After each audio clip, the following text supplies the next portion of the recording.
it's time to confront a major threat to our global environment.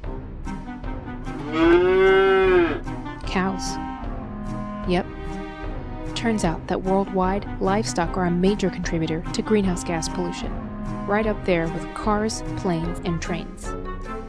And at the rate we're producing beef worldwide, emissions from cows, along with other harmful practices in beef production, threaten to mess up our climate, land, and water. Big time. On average, Americans eat 3 times more meat than people in other countries. From the end of World War II to the mid-1970s, beef consumption per person doubled.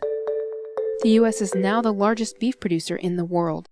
Our beef industry is a powerhouse worth $74 billion a year and providing millions of jobs. Today, more and more Americans are choosing chicken and pork, even tofu. But much of the meat we eat is still beef. Let's look at an all-American food, the hamburger. On average, we eat about 3 burgers per week. So let's see.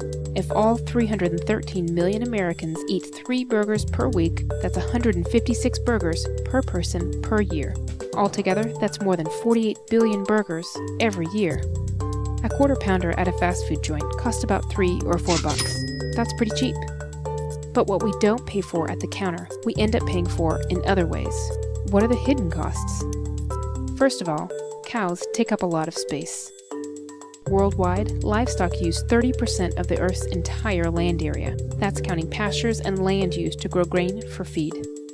We use about 8 times as much land for feeding animals as for feeding humans. And in places like Brazil, acres of forest are still being cleared for livestock, which creates pollution and also removes a perfect sponge for absorbing carbon dioxide. And did someone mention water?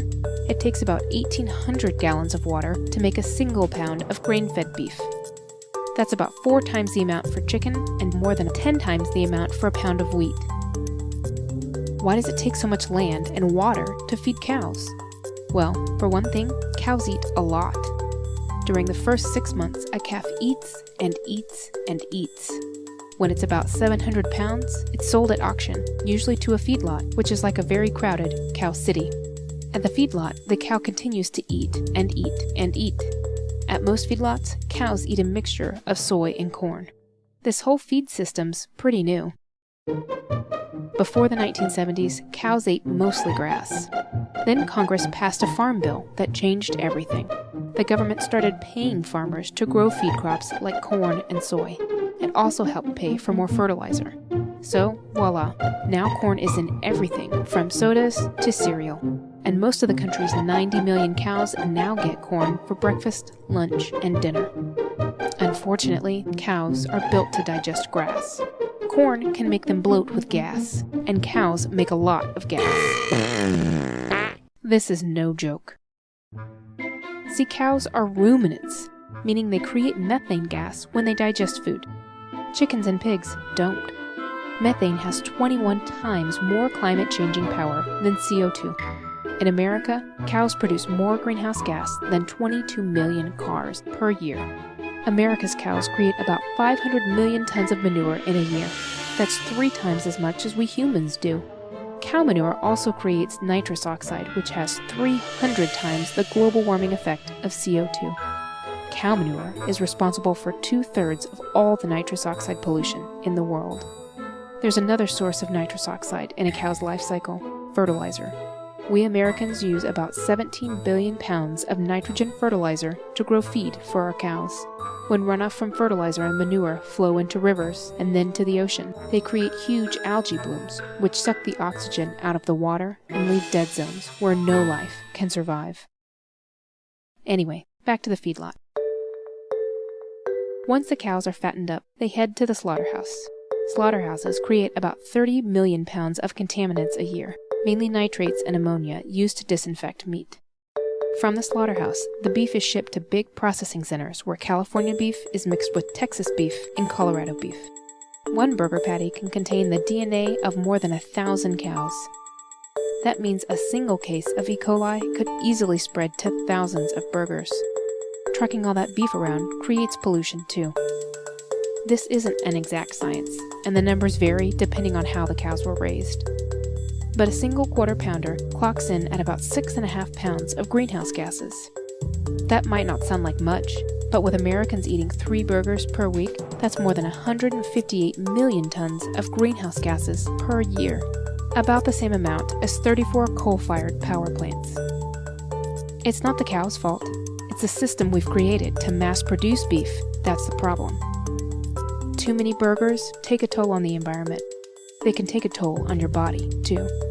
This is the recommended daily diet. And this is how most Americans actually eat. We eat too much meat, grains, fat, and sugar, and not enough fruits and vegetables. Many studies show that eating too much red meat can lead to heart disease, high blood pressure, and even diabetes. The hidden costs add up. One research group figured the cost just in greenhouse gases, water for growing cattle feed, and healthcare at about $1.51 for every burger. Multiply that by the 48 billion burgers Americans eat every year, and that's more than $72 billion. We don't pay for it at the store or at the fast food joint, but we pay for it in other ways. So what can we do? Well, we don't have to give up meat to change our impact. Cutting out just 1 burger per week would remove as much greenhouse gas pollution as taking your car off the road for 350 miles. If all Americans ate no meat or cheese 1 day a week, it would have the same climate change prevention effect as taking 7.6 million cars off the road for 1 year. And while it's more expensive, grass-fed beef does less damage to the environment. Even the smallest choices make a big difference to the environment, to our neighbors, to our health. In the US, people are starting to eat less meat, but the rest of the world is eating more. Just imagine, what if all 1.3 billion people in China ate 3 burgers a week, like we do? Could our planet keep up?